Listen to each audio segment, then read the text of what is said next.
মথিরচিত মঙ্গল সমাচার ১৬ অধ্যায় ২৪ থেকে ২৮ পদ। যিশু একদিন তার শিষ্যদের বললেন, কেউ যদি আমার অনুগামী হতে চায় তবে সে আত্মত্যাগ করুক এবং নিজের ক্রুশ তুলে নিয়ে আমার অনুসরণ করুক। কেননা যার কাছে নিজের জীবন রক্ষা করাটাই বড় কথা, সে তা হারাবে। এদিকে আমার জন্যে যে নিজের জীবন হারাবে, শেষে সে কিন্তু জীবন পেয়েই যাবে।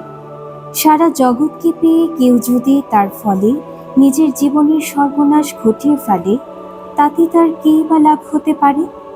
মানুষ তখন কোন মূল্যেই বা নিজের জীবন আবার ফিরে পেতে পারবে?